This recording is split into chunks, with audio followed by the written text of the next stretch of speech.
हमारे इस चैनल हिंद 24/7 को शेयर करें, सब्सक्राइब करें, लाइक करें, क्योंकि बस्तर के आंतरिक क्षेत्रों की खबर और ताजा खबर की पूरी जानकारी सत्य के साथ आप तक मिलेगी हिंद 24/7 पर। इसलिए पुनः आपको बोल रहा हूं कि आप सब्सक्राइब करें, शेयर करें और हमारे इस चैनल को लाइक करें। हमने भी व्यवस्था जानने का प्रयास किया कि शिक्षा की व्यवस्था कैसी होगी, क्या वो लचर है, क्या वो कैसी है, क्योंकि छत्तीसगढ़ शासन शिक्षा विभाग इस बात के बड़े बड़े दावे करता है कि बेहतर शिक्षा होगी, क्योंकि इस आदिवासी बहुल क्षेत्र में शिक्षा एक ऐसी व्यवस्था है जो शायद वो नक्सलवाद या बहुत सारी समस्याओं का निराकरण सिर्फ एक शिक्षा एकमात्र एक व्यवस्था है जिससे एक अग्रणी भारत, अग्रणी छत्तीसगढ़ का निर्माण होगा। हमने भी सोचा कि वाकई में छत्तीसगढ़ में जितने दावे किए जा रहे हैं क्या वो जमीन में हकीकत में तब्दील होते हैं। शासन जितनी योजनाओं का लागू करती है और दावे करती है कि हमने व्यवस्था की, चाहे वो शिक्षा कर्मी के माध्यम से हो या अन्य माध्यम से, कि शिक्षा बेहतर होगी, बेहतर बच्चे शिक्षित होंगे, क्या वो शिक्षा व्यवस्था सही है। हम भी सोचे कि चलो एक बार देखा जाए कि वाकई में छत्तीसगढ़ में जो वादे किए जा रहे हैं, जनप्रतिनिधि जिस बातों का दावा कर रहे हैं, क्या वो हकीकत में तब्दील होता है। लेकिन शायद वो कहना गलत ना होगा कि शिक्षा की व्यवस्था लचर है, क्योंकि जितने दावे किए जाते हैं वो हकीकत में तब्दील नहीं होते। क्योंकि हमने भी यहाँ देखा कि अगर शिक्षक की बात करें तो नाम में मैं आपको दर्ज करा दूं कि आप नाम भी देख लीजिए कि 3 शिक्षकों की यहाँ पदस्थापना है, महज सिर्फ एक शिक्षक मौजूद है। तो आप अंदाजा लगा सकते हैं कि बैठे हुआ जनप्रतिनिधि किस बात को कितना लेके गंभीर होगा, क्योंकि लगातार छत्तीसगढ़ में एक बात की जाती है कि बेहतर शिक्षा, बेहतर व्यवस्था कैसी होगी, क्योंकि नक्सलवाद से ग्रसित ये क्षेत्र कहीं ना कहीं शिक्षा के बेहतर रास्ते तलाशता है। क्योंकि शिक्षा अगर बेहतर होगी तो नक्सलवाद से भी दूर होंगे।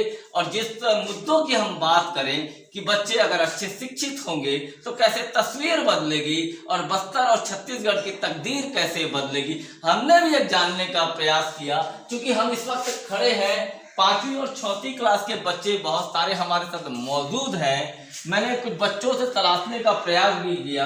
पर आप बेटा कौन आए थे आप लोग सामने में? अभी आप आई थी, आइए बेटा सामने में आइए। हम इन बच्चों से तलाशने का प्रयास कर रहे हैं कि तब्दील कैसे होगी और छत्तीसगढ़ की तकदीर कैसे बदलेगी। क्योंकि जहां इंग्लिश की बात की जाती है तो सरकार, चाहे हम बात करें स्वामी आत्मानंद स्कूल की बात करें तो सरकार, मुख्यमंत्री भूपेश बघेल जी दावा कर रहे हैं कि बच्चे अगर बेहतर शिक्षा लेंगे और बेहतर अगर अच्छी इंग्लिश की मीडियम के माध्यम से बच्चे तब्दील होंगे तो बेहतर शिक्षा होगी। शायद इसी उद्देश्य से शायद छत्तीसगढ़ शासन इस बात को, क्योंकि अगर स्वामी आत्मानंद की अगर हम बात करते हैं तो स्वामी आत्मानंद स्कूल सिर्फ इंग्लिश मीडियम के माध्यम से खोला जा रहा है, तो ये कहना गलत नहीं होगा कि इंग्लिश को प्राथमिकता दी जा रही है। तो हम तस्वीर देखना चाहते हैं कि जो तस्वीरें खाली मुख्यमंत्री जी ने जो स्वामी आत्मानंद में तब्दील की, क्या वो ग्रामीण क्षेत्र में तब्दील है?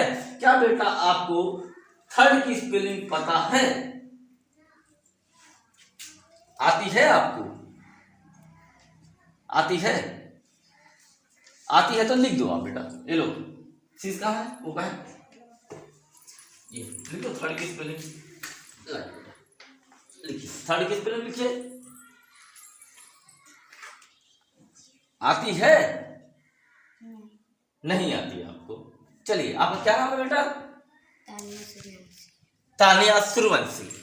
हम वही तस्वीर दिखाना चाहते हैं। इस ननिहाल का दोष नहीं, क्योंकि शिक्षा की बेहतर लचर व्यवस्था इस बात को तब्दील करती है कि ननिहालों का दोष क्यों, क्योंकि शिक्षा अगर बेहतर तब होगी जब यहाँ बैठे हुए जो शिक्षा के कर्मी या शिक्षा की जो तब्दीलों की बात करते हैं, शासन बात करती है, तो तब्दील कब होगी? क्योंकि ननिहालों का दोस्त नहीं, ये तो मटकी के वो घड़े हैं, जैसे आप तब्दील करोगे वैसे तस्वीर बदलेगी और बेहतर शिक्षा होगी। फिर भी हम और कुछ लोगों से जानने का प्रयास करेंगे, क्योंकि एक तस्वीर से कहीं ना कहीं हमारे ऊपर भी एक आरोप लगेगा कि क्यों आपने एक ऐसा तस्वीर नहीं दिखाई। शायद हो सकते हैं बहुत बच्चे हों जो बेहतर शिक्षा जानते हों।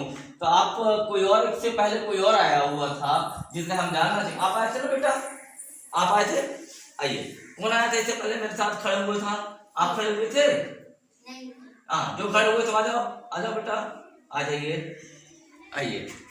मैं आपसे जानना चाह रहा हूँ कि आप एक चीज इसको पकड़िएगा। आप मेरे को 5 की स्पेलिंग दिखा दीजिए। आती है आपको? आप कौन सी क्लास में पढ़ते हैं? 5वीं। नाम क्या है आपका? कौशिक कुमार नरोटी। तो आप तस्वीरों से देख समझ सकते हैं कि अगर 5वीं की बच्चे इंग्लिश मीडियम माध्यम से पढ़ेंगे, क्योंकि इस बातों को मैं बार बार इसीलिए बोल रहा हूं क्योंकि 5वीं स्वामी आत्मानंद स्कूल सरकार ने इंग्लिश मीडियम खोला है, तो शायद ये बात पे सवाल खड़ा होता है। क्योंकि अगर बच्चे 5वीं क्लास के अगर बच्चे को अगर 3 की स्पेलिंग और 5 की स्पेलिंग नहीं आती तो सवाल खड़ा होता है कि शिक्षा पे, क्योंकि जो शिक्षा कर्मी जो यहाँ पे पदस्थ हैं, क्या उन्होंने बेहतर कार्य नहीं किया। और एक सवाल और भी है हमारे साथ, क्योंकि हमने जो बोर्ड में तस्वीर देखी, शिक्षक 3 नदारा 2। आखिर सवाल यही है कि क्या शिक्षक के बैठे हुए बहुत वरिष्ठ अधिकारी क्या इस बात को गंभीरता से नहीं लेते कि तस्वीर बदलेगी और तकदीर बदलेगी बच्चों के बेहतर भविष्य के लिए। हम जिस छत्तीसगढ़ में खड़े हैं, जिस वनांचल क्षेत्र की अगर हम बात करते हैं,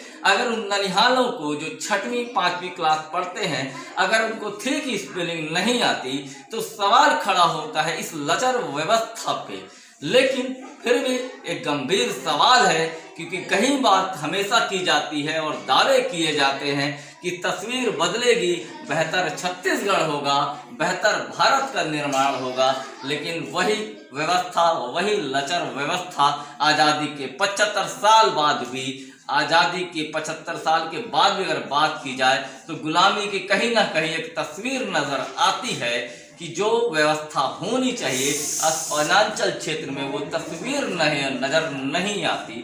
फिर देखना ये होगा क्या शासन जिस बातों पे दावे करती है वो जमीन पे रूपांतरण होता है या नहीं होता है। बहुत लोग हमारे साथ थे, ननिहाल बच्चे हमारे साथ थे। कैमरा पर्सन विनोद के साथ विनीत सक्सेना, हिंद 24।